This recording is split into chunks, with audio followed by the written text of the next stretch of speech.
এটা হলো আমাদের আজকের বৈঠকে এই বিষয়ে আমাদেরকে একটু চিন্তা করতে হবে, যেহেতু রমজান সামনে। বলছেন মান আদরাকা রামাদান ওয়ালাম ইউগফার লাহু দাখালান নার। যে ব্যক্তি রমজানের মতো একটি মাস পেল, কিন্তু দুঃখের বিষয় সে নিজেকে গুনাহ থেকে মুক্ত করতে পারল না, বলছেন দাখালান নার, ওই ব্যক্তি নিশ্চিত জাহান্নামে যাবে। বলার অর্থ হলো এই হাদিসের এই বাক্যটি এখানে বলার অর্থ হলো এই যে রমাদানের মতো মাস, যেই মাসে আল্লাহ রাব্বুল আলামিন একজন মুমিনের জন্য একাধিক অপশান, নিজেকে পরিপূর্ণ গুনাহ মুক্ত করতে এক দীর্ঘ লম্বা টাইম, 1 মাস ব্যাপী একাধিক অপশান, হয় এটা, না হয় এটা, না হয় এটা, না হয় এটা, এই অপশানগুলি দিয়ে তারপরেও বেচারা হতভাগ্য নিজেকে গুনাহ থেকে মুক্ত করাতে পারল না। জিবরাইল বলছেন, আমি বলছি ওই ব্যক্তি জাহান্নামে যাবে। এরপরে আবার তার জন্য জিবরাইল বদদোয়া করছেন আবাদাহুল্লাহ, যে এরকম একটা মাস পাওয়ার পরেও তার কাছে গুরুত্ব আসলো না, নিজেকে ক্ষমা করতে পারলো না, আবাদাহুল্লাহ, আল্লাহ তাকে রহমত থেকে আরো দূরে সরিয়ে নিয়ে যাক। এবং জিবরাইল আল্লাহ রসুলকে বললেন কুল আমিন, আমি যে তাদের বিরুদ্ধে বদদোয়া করলাম, হে রসুল আপনি বলেন আমিন। রসুল বলেন আমিন। হাদিসটা শুনলাম, একটু আমরা চিন্তা করে দেখি তো, দোয়া কে করছে? জিবরাইল নিজে আমিন বলছেন। সেই আমিন কে বলছেন? স্বয়ং নবী মুহাম্মদুর রাসূলুল্লাহ সাল্লাল্লাহু আলাইহি ওয়াসাল্লাম। এই দোয়া কি কবুল না হওয়ার কোনো সম্ভাবনা আছে? তাহলে এত বড় গুরুত্বপূর্ণ একটি বিষয়, এখন আপনি মিলান যে এই মাস পাওয়ার পরেও যদি গুনাহ আমার মুক্ত না হয়, এখন আমাদের জীবনের পিছনের দিকে তাকিয়ে দেখি কতগুলো রমজান পেয়েছি। আমরা কোনোদিন এই হাদিসের আলোকে নিজেরা কোনোদিন চিন্তা করতে পেরেছি রমজান তো শেষ হয়ে গেল, আচ্ছা আমি কি এমন কর্ম করেছি যে আমি নিজেকে গুনাহ থেকে মুক্ত করতে পেরেছি? এটাকে আমরা কোনোদিন চিন্তা করেছি? এটা আমাদের নিজস্ব প্রত্যেকে নিজের কাছে একটা প্রশ্ন। শুধু এই হাদিসের আলোকেই আজকের আলোচনা। আর যদি আমরা সাহাবা একরামের দিকে তাকিয়ে দেখি, ওনারা কিন্তু প্রস্তুতি অন্যভাবে নিতেন রমজান আসার আগে। কিভাবে? বলছেন শাবান মাসকে শাবান মাস এই জন্য বলা হয় তালাবুল মা। ওনারা রমজান মাস পুরাটা মাসে যে পানির সংকট যেন না হয়, পানি নেওয়ার জন্য যেন পাহাড়ের চূড়াই দূরে কষ্ট করে যেতে না হয়, সময় নষ্ট না হয়, ওনারা শাবান মাসেই পানি সংগ্রহ করে রাখতেন রমজান মাসের সময়টা ইবাদতের মধ্যে ব্যস্ত রাখার জন্য। এজন্য শাবান মাসকে শাবান মাস বলা হয়। আর আপনারা নিশ্চিত জানেন শাবান মাসে আমাদের কি কি করণীয়। একটা হলো প্রস্তুতি, আমি খুব সংক্ষিপ্ত। আর একটা হলেই আল্লাহ রসুল বেশি বেশি নফল আমল করতেন, সিয়াম রাখতেন। কেন? যে এই মাসে আল্লাহর নিকটে মানুষের আমল বাৎসরিক রিপোর্ট পৌঁছানো হয়। আর একটি কাজ অবশ্যই আপনারা শুনেছেন, জানেন, আমি তারপরে স্মরণ করে দিচ্ছি। সেটা হলেই যাদের উপর গত বৎসরের রমজানের কাজা রয়েছে, যেই মা বোনদের উপরে গত বৎসর রমজানের কাজা রয়েছে, ওনার উচিত ছিল শাওয়াল মাসেই কাজাটা তুলে নেওয়া। তারপরও যারা তুলতে পারেন নাই, ওনাদের জন্য এটা শেষ অপশান। রমজান আসার পূর্বেই গত বৎসরের যে কাজা সফরের কারণে অথবা অসুস্থতার কারণে যদি কাজা থেকে থাকে, তাহলে এখন 1 সপ্তাহ আছে, এটা অবশ্যই তুলে নেবেন। এটা ছিল শাবান মাসকে কেন্দ্র করে। তো শাবান মাসে সাহাবা একরাম ওনারা যেরকম পানি সংগ্রহ করে রমজান মাসের প্রস্তুতি নিতেন, আপনি বিশ্বাস করেন আমি সৌদি আরব থেকে 1 সপ্তাহ আগে আসছি, কিন্তু আমাদের অফিসিয়ালভাবে রমজান মাসের ইফতারির প্রস্তুতি আরও 1 মাস আগে থেকে শুরু হয়ে গেছে। যে আমাদের অফিসের মাধ্যমে কত শো মানুষকে প্রত্যেকদিন ইফতারি করানো হবে, এর জন্য কি কি ব্যবস্থাপনা গ্রহণ করার প্রয়োজন, এটা কিন্তু আমি সচক্ষে দেখে আসলাম। এটা মানসিকভাবে তার আরও 10 দিন 15 দিন আগে সব কিছু রেডি। আমি এখন যেয়ে দেখব যে পুরা রমজানে ইফতারির যত প্লেট, যত গিলাস এবং যত রকম খাওয়ার প্রয়োজনীয় পানি সব কিছু অলরেডি কিনা হয়ে গেছে। হারামাইন যারা মাশাআল্লাহ রমজান মাসে ওমরা করতে গিয়েছেন, আপনারা দেখেছেন যে ওনারা যে নির্দিষ্ট জায়গায় যারা সুফরা বিছাই, ইফতারের জন্য যারা ব্যবস্থা করে, ইনারা কিন্তু ওই জায়গাগুলি ধরে রাখে অনেক আগে থেকে।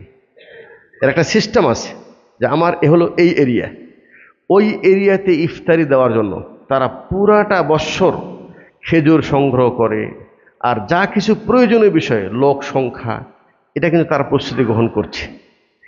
এই যে রমজান, ইস্তেকবাল ও রমজান, মানে মানুষের চিন্তা এবং তাদের কর্ম দেখে তারা যেন একটা প্রস্তুতি নিচ্ছে বড় কিছু একটা পাওয়ার জন্য। কিন্তু বাস্তবতা যেটা আমরা সচক্ষে যেটা দেখতে পাচ্ছি, আমরা উপলব্ধি করছি, আমাদের বাংলাদেশে সেই চেতনাটা নাই বললেই চলে। হ্যাঁ, একটা চেতনা আছে আমাদের মধ্যে, সেটা হলো ব্যক্তিকেন্দ্রিক। আমি পুরা রমজানের জন্য ছোলা, ভ্যারাইটিস ইফতারি, এটা যত বেশি যে সংরক্ষণ করে রাখবে, অন্য মুসলমান তারা বেশি দামে কিনুক, কিন্তু আমার যেন বেশি দামে কিনতে না হয়, এটা নিয়ে আমরা সচেতন আছি সবাই। কিন্তু রমজান, এটা তো আমি ব্যক্তি শুধু কি ভালো খাবো কি ভালো পরবো এটার জন্য না রে ভাই। রমজান তো একটা কঠিন মাস। এটা আল্লাহ পাক আমি শুধু দামি ইফতারি করব আর ভালো সেহরি খাবো এটার জন্য নয়। আসলে রমজানের গুরুত্বটা বোঝেন। বৎসরের 12টা মাসের মধ্যে কোনো মাসের কি এই ফজিলত আছে যে ইজা দাখালা শাহরু রমাদান ফুত্তিহাত আবওয়াবুল জান্নাহ গুল্লিকাত আবওয়াবুন নার ওয়া সুফিদাতিশ শায়াতিন। বৎসরের কোনো দিন, এমনকি ঈদের দিন, আরাফার দিন, কোনো দিবসে কি আল্লাহ পাক এই কথা বলেছেন যে ওই দিন আসলে আমি জান্নাত খুলে দিই, জান্নাতের দরজা দিন? শুধুমাত্র রমজান। রমজানের চাঁদ ওঠার সাথে সাথে 3টা কাজ করেন: জান্নাতের দরজা খুলে দেন, জাহান্নামের দরজা বন্ধ করে দেন, সুফিদাতি শায়াতিন, শয়তানকে শিকল দিয়ে বেঁধে তাকে আবদ্ধ করে রাখে। কেন আল্লাহ এটা কেন করেন? এটা হলো আমাদের প্রশ্ন। আল্লাহ কি চান আমাদের কাছ থেকে? জি, আল্লাহ তাআলা আমাদের প্রতি অতি দয়ালু, অতি রহিম। এটা যদি না হতো আল্লাহর কোনো প্রয়োজন নেই। সারা পৃথিবীর বানু আদম একসাথে সেজদারত হয়ে, আল্লাহর জন্য সেজদারত হয়ে আল্লাহর প্রশংসা করে, আল্লাহর মর্যাদা যেটা আছে তার থেকে এক চুল পরিমাণ বেশিও হবে না। আর সারা পৃথিবীর মানুষ যদি একসাথে আল্লাহর নাফরমানি করে, এটার দ্বারা আল্লাহর মর্যাদার এক চুল পরিমাণ কমতিও হবে না। কিন্তু সেই রব, যিনি আমার স্রষ্টা, যিনি আমার রিজিক দাতা, যিনি আমার সব কিছুর মালিক, তিনি আমাকে খুব সুন্দর করে বুঝিয়ে দিয়েছেন যে তোমার দুনিয়ার কর্মটা কি, তোমার লক্ষ্য উদ্দেশ্য কি দুনিয়া। এটা আল্লাহ পাক কোরআন এবং হাদিসে নবী রসুল এসে আমাদেরকে খুব সুন্দরভাবে বুঝিয়ে দিয়েছেন। মা দুনিয়া ফিল আখিরাত ইল্লা মিসলু মা ইয়াজআল আসাবিআহু ফিল ইয়াম ফালইয়ানজুর মাজা ইয়ারজা। বেশি দরকার নেই দুনিয়ার অবস্থা বোঝার জন্য। কোনো এক সময় সমুদ্রে যে নিজের আঙ্গুলটাকে একটু সমুদ্রের পানিতে ডুবান, ডুবানোর পর এটাকে উঠান, উঠিয়ে দেখুন কতটুকু পানি তোমার হাতের আঙ্গুলের সাথে ফিরে আসলো। এটা হলো হায়াতুদ দুনিয়া, দুনিয়ার জীবন, আমার না, পৃথিবী এতটুকু বাস। আর সমুদ্র ভরে যত পানি আছে এটা হলো আখিরাতের জীবন। আমরা কি এত সহজ মনে করে নিয়েছি? যে আকাঙ্ক্ষা নিয়ে বসে আছি, রমজান আসলো চলে গেল, আবার আসবে, আগামী বছর আবার পাবো, কোনো গ্যারান্টি আছে? কিয়ামতের পূর্বে মানুষ হার্ট অ্যাটাক করে বেশি মারা যাবে, হঠাৎ মৃত্যু বেশি আসবে, এটাকে আমরা দেখতে পাচ্ছি না? সবাই তো আমরা দেখতে পাচ্ছি, বয়স লাগছে না। হ্যাঁ, রাস্তাঘাটে চলাফেরায় অ্যাক্সিডেন্ট, হ্যাঁ, দুর্ঘটনায় মানুষ, অকাল কোনো মৃত্যু নেই। অকাল কোনো মৃত্যু এই শব্দটা হলো শরীয়ত বিরোধী কথা। প্রত্যেক মৃত্যু কালে আসে। অকাল কেন বলে? যুবক ছেলে, এখনো বয়স হয় নাই, হঠাৎ করে মারা গেল, ওর মৃত্যু এইভাবে ছিল। আমার মৃত্যু যে কখন আসবে আমার কি কোনো গ্যারান্টি আছে? আগামী রমজান পাবো? এই জন্য সম্মানিত দিনী ভাই, এই রমজানের আগ মুহূর্তে আজকের বৈঠকে আমাদেরকে একটু ভাবতে হবে, যে রমজান আসবে, রমজান আমার জন্য বসে থাকবে না, আমার জন্য বসে থাকবে না। এই 1 তারিখ, 2 তারিখ, 3 তারিখ, 5, 10, 15, 20 চলে যাবে, চলে যাবে। কিন্তু এই হাদিস যেটা শুনলেন, রমাদান পেল, ক্ষমা হলো না, ওই ব্যক্তি তো জাহান্নামে যাবে।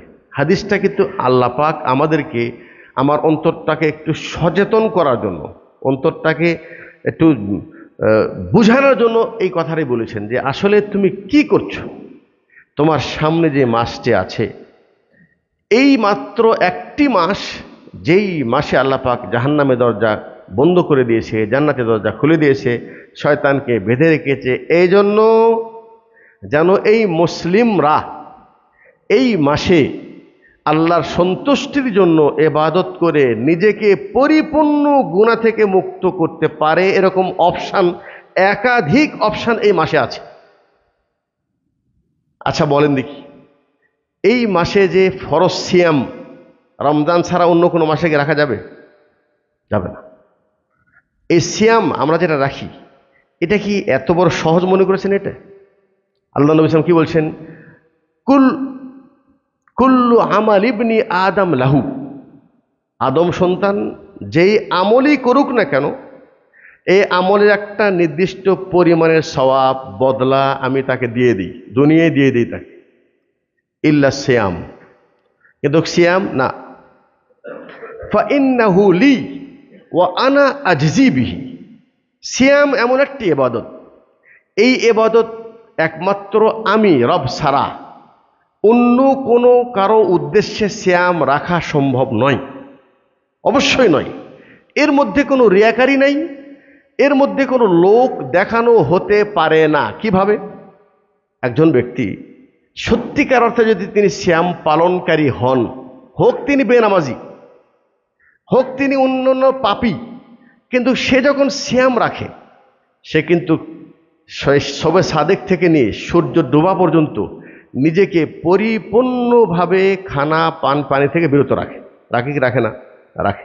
আচ্ছা বলেন দেখি, এরকম কোনো সিয়াম পালনকারী আছে যিনি সিয়াম রেখেছেন, তার সামনে অনেক দামি খাওয়া নিয়ে আসছে, ও গোপনে যে আর একটা রুমে যে খেয়ে আসলো, আর সে নিজেকে মনে করলে আমি সিয়াম রেখেছি, এটা কি হয়?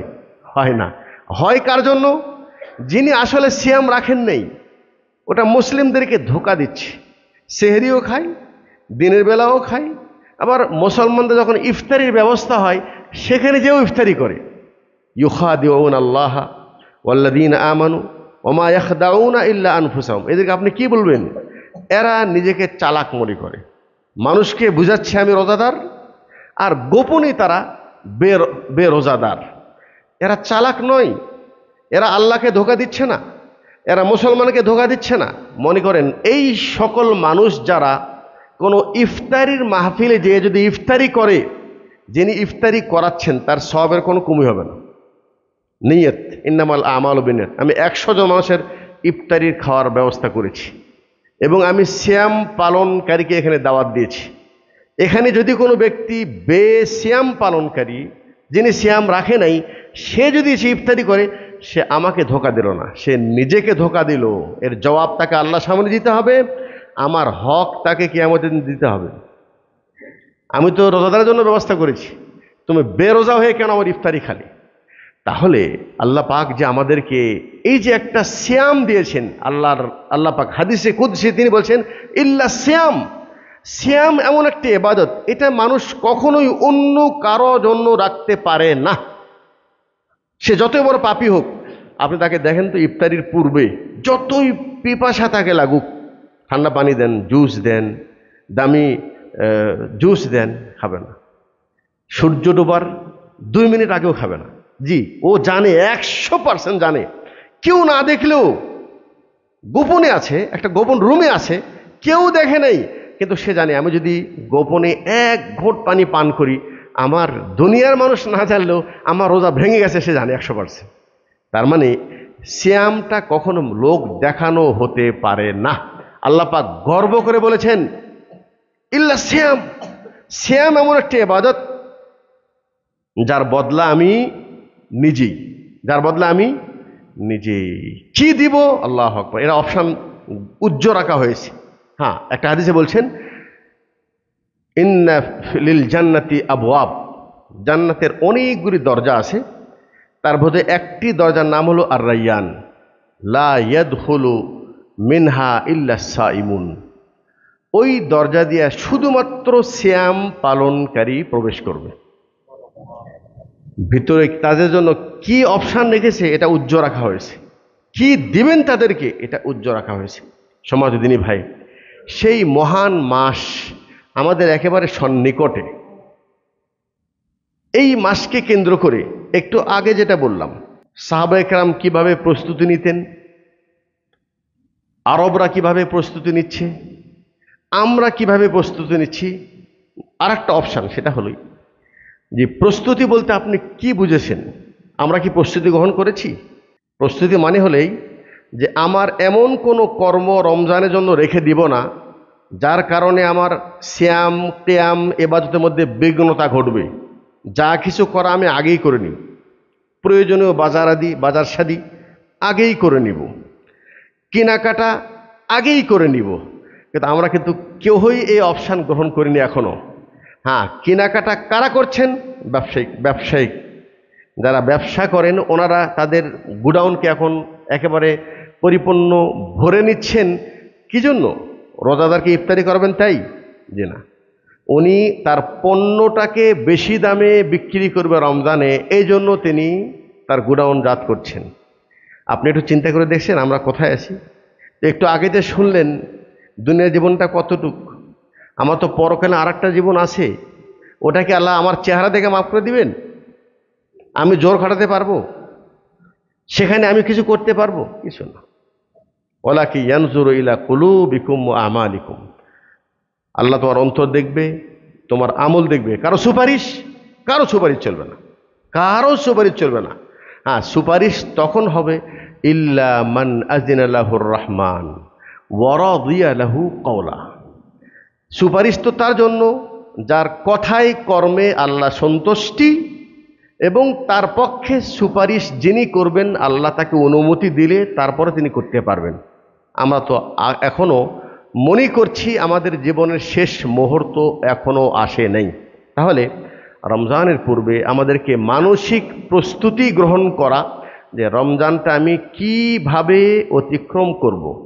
এর জন্য যেমন বললাম, আমাকে ব্যস্ততাটা কমিয়ে নিয়ে আসতে হবে, আমার ডিউটি রমজান মাসকে কমিয়ে দিতে হবে। সৌদি আরবে অধিকাংশ কোম্পানি তারা ডিউটি দেয় রাত্রে, দিনের বেলা কাজের ডিউটি দেয় না, যেন জনসাধারণ যারা সাধারণ কাজকাম করে তাদের সিয়াম রাখতে যেন কষ্ট না হয়। বিশেষ করে যদি রৌদ্র উত্তাপ্ত হয় তখন তো ডিউটি দেওয়াই হয় না, ডিউটি দেওয়া হলো রাত্রে। অন্য মাসে যদি 8 ঘন্টা ডিউটি করে, রমজান মাসে প্রত্যেকে ডিউটি কমে আসে, 2 ঘন্টা 3 ঘন্টা কমিয়ে দেয় ডিউটি। এটা হলো রমজানের এহতেরাম, রমজানের সম্মান। আল্লাহ আপনাকে কারো দায়িত্বশীল বানিয়েছে, আপনি তাকে একটু দয়া করে তার ডিউটিটাকে কমিয়ে দেন, ঠিক আছে? কিন্তু আমরা হতভাগ্য, আমাদের অনেক প্রবাসী ভাইয়েরা এই সুযোগ পাওয়ার পরেও সারাদিন ঘরের মধ্যে এসির মধ্যে আছে, কোনো রৌদ্রের কোনো তাপ সহ্য করতে হচ্ছে না। সরকারিভাবে ইফতারির ব্যবস্থা আছে, এলাকারভাবে ইফতারির ব্যবস্থা আছে, তারপরেও অধিকাংশ প্রবাসী ভাইয়েরা ওনারা সিয়াম রাখে না। তো এর ওজর, এই ওজর কি আল্লাহর কাছে গ্রহণ হবে? কখনোই হবে না। এজন্য যাদের অধীনস্থ কেউ আছে তাদেরকে একটু ডিউটিটা কমিয়ে দিবেন, আর আপনি একটু চেষ্টা করেন যে এই মাসটাকে আমি কিভাবে কাজে লাগাতে পারবো। এই জন্য প্রথমত আপনার জন্য একটু নিয়তু সাদেকা, সত্য পরিকল্পনা যে ইনশাআল্লাহ আগামী রমজান, অতীতে যা হয়েছে হয়েছে, আমরা আজকের বৈঠকে একটু সত্য দিলের সাথে একটু প্রতিজ্ঞা করি। আমরা কি চাই না যে আল্লাহর দয়া করে আমাদেরকে এই রমজানের সমস্ত গুনাহ থেকে মুক্ত করুক? চাই না? চাই। তাহলে আমরা আজকে দেখব আমি কিভাবে নিজেকে মুক্ত করতে পারি। এর জন্য প্রথম যে কাজটা সেটা হলো আমাদের নিয়তুস সাদেক, আজম, প্রতিজ্ঞা। ইনশাআল্লাহ এই রমজান আমরা কোনো অবহেলা করব না, আমরা ইনশাআল্লাহ নিজেকে গুনাহ থেকে মুক্ত করব ইনশাআল্লাহ। এটা হলো সবচেয়ে বড় কাজ। আর প্রস্তুতি যেটা যেটা বললাম, নিজের ব্যস্ততাটাকে আগেই কমিয়ে বাজারঘাট আগেই করিলেন, বাচ্চাদের কাপড় চোপড় কিনা আগেই কিনে নেন। রমজানে মার্কেটে সাধারণ মানুষের ভিড়, সেখানে ভিড় কারা করে? যাদের মধ্যে দিন নেই, ওদের শুধু ঈদের আনন্দ, ভালো কাপড় পরার। আসলে তো ঈদে ভালো কাপড় পরার আনন্দ না, ঈদ তো মোমেনদের জন্য ঈদ। আর মোমেনদের খুশি ওই দিন এটা যে একটি মাস আমি ইবাদত করেছি, আমি আজকে মুফতির, আজকে থেকে আমার সিয়াম শেষ। সে এই পুরা মাসের প্রতিদান আল্লাহর কাছে আশা করছে যে আমি আলহামদুলিল্লাহ আল্লাহর দেওয়া তৌফিকে পুরাটা মাস আমি ইবাদত করতে পেরেছি। এটা হলো তার একটা খুশি। যাই হোক, এখন আমি যেটা বলবো সেটা হলে রমজান মাসে আল্লাহ আমাদেরকে কি কি অপশান দিয়েছেন। একটা বললাম হলো সিয়াম, এটা একটা। আর একটি হলেই রমজান মাসে আমরা যে ফরজ ইবাদতগুলি করছি, এখনও তো ফরজ করছি, কিন্তু আজকের বৈঠকে একটু দয়া করে প্রতিজ্ঞা করিলেন পুরা রমজান ইনশাআল্লাহ কোনো একটি সলাতও জামাত ছাড়া আমি পড়ব না। কাজা তো প্রশ্নই আসে না, ছেড়ে দেওয়া তো প্রশ্নই আসে না। আপনি যদি সিয়াম রেখে সালাত ছেড়ে দেন, আপনার সলাৎ কেন, আপনি তো মুসলিমই থাকবেন না। আপনার এই সিয়াম দ্বারা কোনো উপকারে আসবে না, একদম সোজা কথা। এজন্য আপনি নিজেকে আহলে হাদিস বলেন, আহলে কোরআন বলেন, আহলুল জান্নাহ বলেন, সেটা পরেই। তা আমার কথা ভালো করে শুনিলেন। ইচ্ছা করে মান তারাকা সালাতা মুতাআম্মিদান ফাকাদ কাফার, ইচ্ছা করে কেউ যদি এক ওয়াক্ত সালাত ওজর ছাড়া ছেড়ে দেয় তাহলে সে কুফরি করে। অতএব ইনশাআল্লাহ এই রমজানের গুরুত্বপূর্ণ মাস, পবিত্র মাসে আমরা আজকে নিয়ত করব পুরা রমজান মাসে আমার একটি সালাত ছেড়ে যাওয়া তো দূরের কথা, জামাত ছাড়ব না ইনশাআল্লাহ। কারণ সালাতুল জামাআতি আফদালু মিন সালাতিল ফাদ্দি বি27 দারাজা। একা সালাত পড়ার চাইতে জামাতের সাথে সালাত আদায় করা 27 গুণ সব বেশি। জি, ইউযাআফুল হাসানাতু বিআশরি আমসালিহা ইলা 700 যিফিন। আল্লাহ তাআলা প্রত্যেক নেকিকে 1 গুণ থেকে 10 গুণ, 10 গুণ থেকে 700 গুণ, এমনকি তার চেয়েও বেশি বাড়িয়ে দেবেন ইনশাআল্লাহ।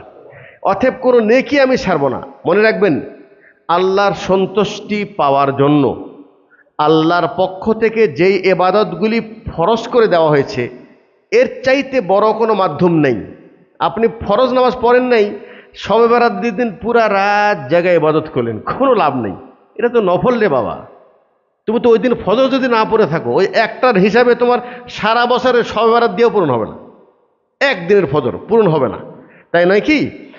এই জন্য ফরজ যেটা, ফরজ সালাত, ফরজ সিয়াম, ফরজ যাকাত, ফরজ হজ, এই যেগুলি ফরজ, এটা মাস্ট।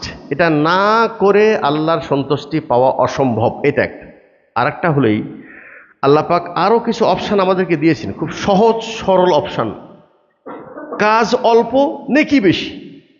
মান সাল্লা সিনতাই আশারা রাখা, যে ব্যক্তি দিন এবং রাত্রে ফরজ নামাজ ছাড়া 12 রাকাত অতিরিক্ত সালাত পড়বেন নফল, বানাল্লাহু লাহু বাইতান ফিল জান্নাহ, আল্লাহ পাক তার জন্য জান্নাতে ঘর তৈরি করবেন। সেই 12 রাকাত কি? ফজরের পূর্বে 2 রাকাত, জোহরের পূর্বে 4 রাকাত, মাগরিবের পূর্বে জোহরের পরে 2 রাকাত, মাগরিবের পরে 2 রাকাত, আর এশার পরে 2 রাকাত। এটা হলো বলা হয় সুনানুর রাওয়াতিব, মানে আল্লাহ রাসূল নিয়মিতভাবে এই সুন্নতগুলি আদায় করতেন। এখানে আরেকটি কথা বলে দেই, জোহরের পূর্বে যে 4 রাকাত, এটা বেশি উত্তম 2 রাকাত করে পড়া।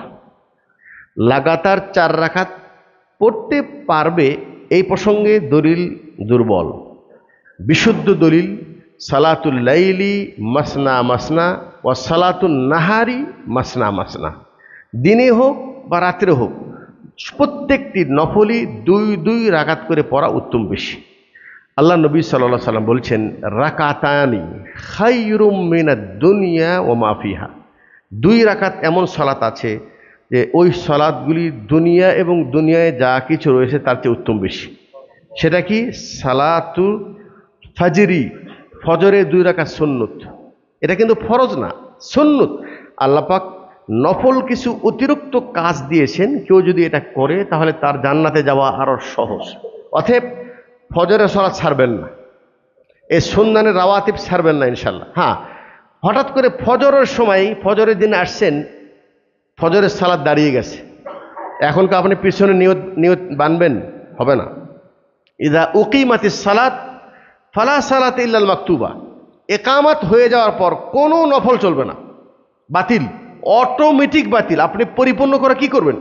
হ্যাঁ, একমাত্র সালাত শেষ অংশে আছেন, তাশাহুদে আছেন, শেষ রাকাতে আছেন, তাড়াতাড়ি পড়লেন, জামাতে শরীক হন। 1 রাকাত বাকি আছে, 2 রাকাত বাকি আছে, ছেড়ে দেন, ছেড়ে দেন। ছেড়ে দেওয়ার জন্য সালাম ফেরার দরকার নেই। একামত হয়ে গেছে, সালাম ছেড়ে দিয়ে ফরজে শরীক হয়ে যান। অতএব ফজরের আগেই সুন্নত পড়বেন। আর কোনোদিন যদি ফজরের একামত দিয়ে দেয় মসজিদে আসলে, ফরজ সালাতের পর 2 রাকাত পড়লেন। আমাদের দেশে মাযহাবি বা দেশীয় ফতুয়া যে না, এই যে একটা অপশান আল্লাহ রসুল আমাদেরকে দিয়েছেন, আগে না পড়তে পারলে পরে পড়তে পারবে। আল্লাহ রসুল, সাহাবি পড়ছেন, আল্লাহ রসুল জিজ্ঞাসা করছেন, বলছেন এটা হলো ফজরের 2 রাকাত সুন্নত। আল্লাহ রসুল চুপ ছিলেন। এটা নাম হলো হাদিসে তাকরিরি। একটা সহি সঠিক আমল জানার পরেও এটা গ্রহণ না করে তারা বলে যেহেতু খায়রুম মিনাদ দুনিয়া ওয়া মা ফিহা, দুনিয়ায় যা কিছু আছে তার চেয়ে উত্তম বেশি, অতএব একামত দাঁড়ানোর পরেও তাড়াতাড়ি পড়ে নাও। আমি কি আমার ইচ্ছা মতো দিন মানলে হবে? জি না, আমাকে দিন মানতে হবে যেভাবে আল্লাহ রসুল আমাকে বলেছেন। যদি সম্ভব হয় সালাতুজ জোহা, একটা সালাতের 3টা নাম, এশরাক, চাশত 4টা নাম, দোহা, আউয়াবিন। এশরাক, চাশত, জোহা, আউয়াবিন 4টা নাম। সালাত কিন্তু একটাই। কখন তা শুরু হয়? সূর্য ওঠার 15-20 মিনিট পর থেকে শুরু হয়, একেবারে সূর্য উত্তপ্ত হওয়া পর্যন্ত, সূর্য ঢলার আগ পর্যন্ত। এই লম্বা টাইমে কমপক্ষে কেউ যে 2 রাকাত পড়ে, আল্লাহ রাসূল বলছেন প্রত্যেক ব্যক্তির শরীরে 360টি করে জোড়া আছে, জোড়া, এই যে জোড়া। আর প্রত্যেক জোড়ার পক্ষ থেকে প্রত্যেক ব্যক্তি সাদকা করা ওয়াজিব। আর কেউ যদি এই সালাতুজ জোহার 2 রাকাত সালাত পড়ে, তার শরীরের 360টি জোড়া থেকে সাদকা, সমস্ত শরীরের পক্ষ থেকে সাদকা আদায় হয়ে যাবে। কমপক্ষে 2 রাকাত, সর্বোচ্চ 6 রাকাত। এটা আপনি ফজর পর ওই জায়গায় বসে, ফজর সালাতের পর কারোর সাথে কোনো কথা নেই, অজুটা ধরে রেখেছেন, ওই জায়গায় বসে আপনি সূর্য ওঠা পর্যন্ত বসে আছেন, জিকির আজকার করতেছেন। সূর্য ওঠার পর 15-20 মিনিট পর যদি আপনি সালাত পড়েন, তাহলে তা দিলু ওমরা, একটা ওমরা সওয়াব পাওয়া যাবে। দিন তো আল্লাহ পাক আমাদেরকে সহজ করে দিয়েছেন, আমরা আসলে জানি না। তাহলে রমজান মাসকে আমরা মূল্যায়ন করব ফরজ ইবাদতের মাধ্যমে, নফল ইবাদতের মাধ্যমে, তার সাথে সাথে কিয়ামুল লাইল, রাত্রির কিয়াম, এটাও আমরা প্যাঁচ লাগাই দিছি। এটা তাহাজ্জুদ, এটা কিয়াম, এটা তারাবি। কত রাকাত পড়বেন? খুশু নাই। আমি যে ইবাদতটা করছি, বিনিময় কি চাই? আল্লাহ সন্তুষ্টি। আল্লাহ সন্তুষ্টি পাওয়ার জন্য আমাকে অবশ্যই রসুলের তরিকায় হাঁটতে হবে। ওই দিকে আমার ধ্যান নেই। রসুলের আদর্শ কি? রসুলের আদর্শ, আল্লাহ রসুল রাকাতকে বৃদ্ধি করেন নাই। রমজান হোক, রমজান ছাড়া হোক, তিনি 11 রাকাত পড়েছেন, এটা বিশুদ্ধ হাদিস থেকে প্রমাণিত। অথচ শুধুমাত্র নিজেরা আজীবন করে আসছি, সেটাকে একটা মাযহাবী ফতোয়ার দোহাই দিয়ে এর বিপক্ষে সহিহ হাদিসকে প্রত্যাখ্যান করে, এমনকি অস্বীকার করে, ওটাই বলবৎ রেখে জনগণের মাঝে বিভ্রান্ত করা, এটা কোনো মুসলমানের কর্ম, এটা হতে পারে না। মুসলমানের কর্ম হলেই আল্লাহ রসুলের আদর্শের সামনে নিজেকে স্যালেন্ডার করে দেওয়া। এটার নাম হলো আল ইস্তিসলাম। গতকালকে একটা বিবাহের বৈঠকে ছিলাম, তো বিবাহের বৈঠকের পরে তো দোয়া করে সবাই সম্মিলিত।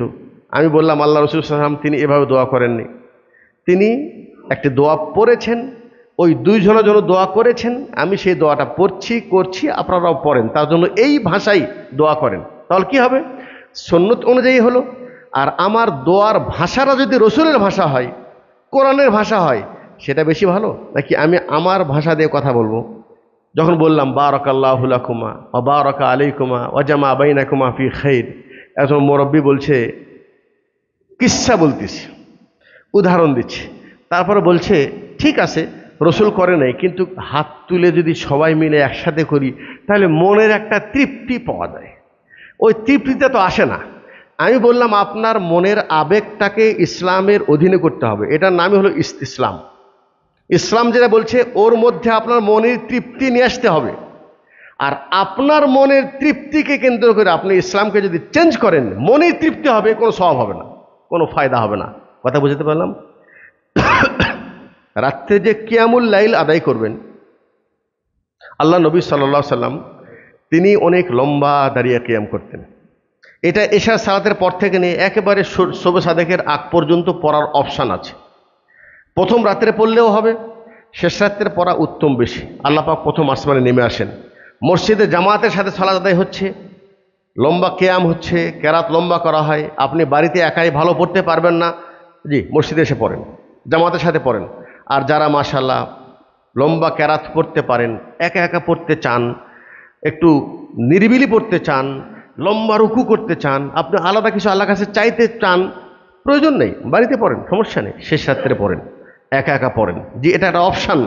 সিয়াম মান সামা রমাদান, যে ব্যক্তি রমজানের সিয়াম রাখলো ঈমানান ওয়া ইহতিসাবান, ঈমান এবং সওয়াবের আশায়, গুফিরা লাহু মা তাকাদ্দামা মিন জামবিহি, আল্লাহ পাক তার পিছনের সবগুলি গুনাহ ক্ষমা করে দিবে।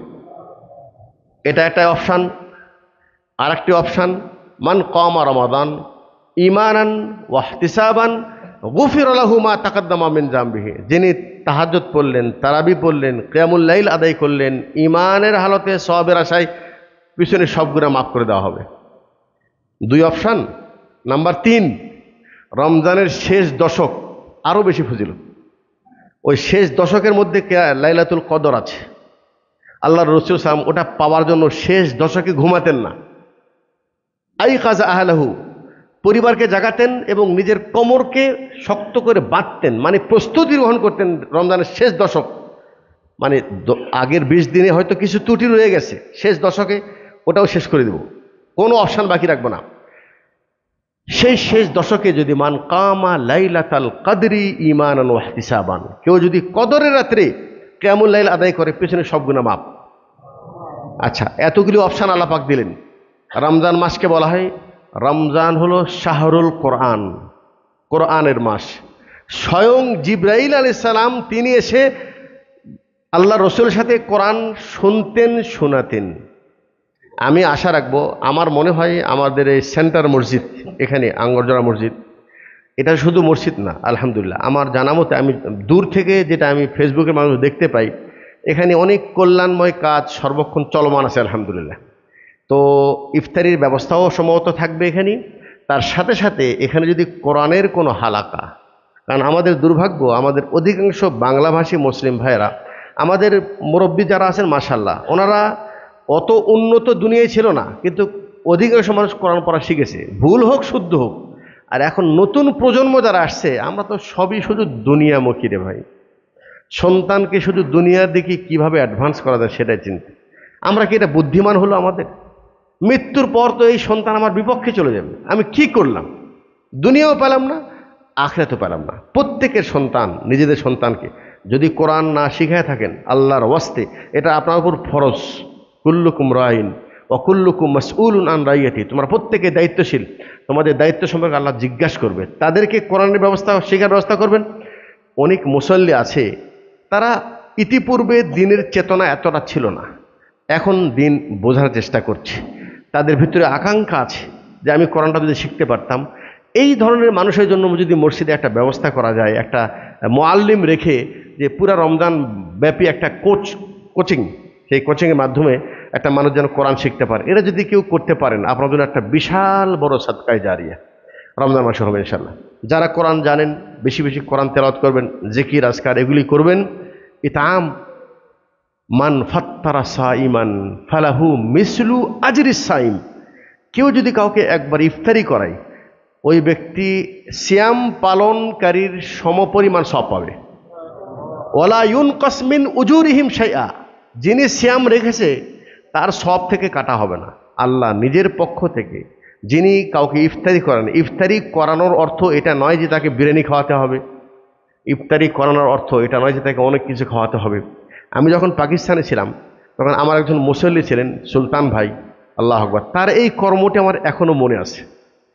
হ্যাঁ, আমি ওই ক্লিফটন এরিয়ায় থাকতাম, তো সেখানে উনি কি করতেন, মানে আমাদের মসজিদে তো ইফতারি ব্যবস্থা আছেই, আর উনি কি করতেন মানে খেজুরগুলি তার ভিতরে জুবনা, আরবদের জুমনা আছে, এটা ভরাইয়া উনি এক প্লেট খেজুর নিয়ে বাস স্ট্যান্ডে যা দাঁড়াতেন।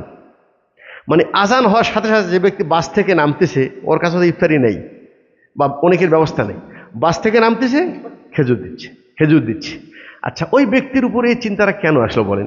সেও তো রোজাদার, সেও তো ভালো ইফতারি বসে বসে খাবে পুরাটা রমজান।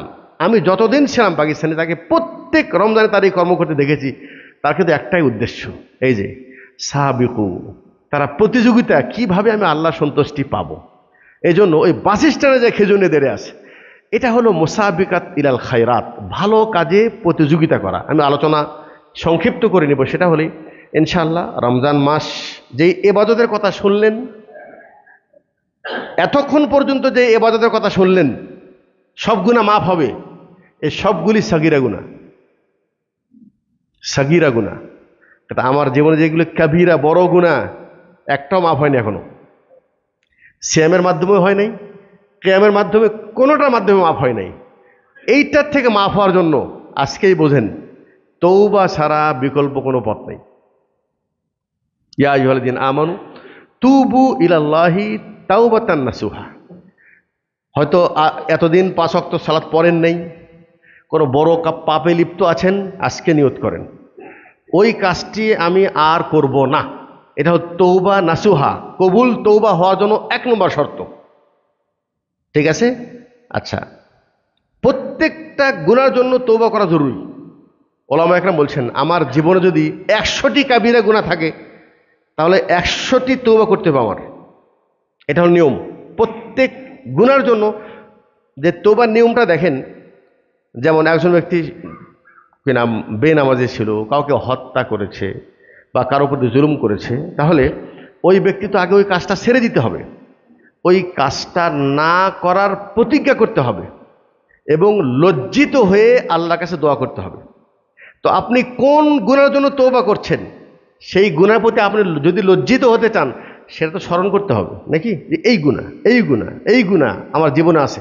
একটু চিন্তা করে দেখেন, সব গুনাহ আপনি মনে আছে পাইবেন, হ্যাঁ অনেক গুনাহ আমাদের মনে নেই।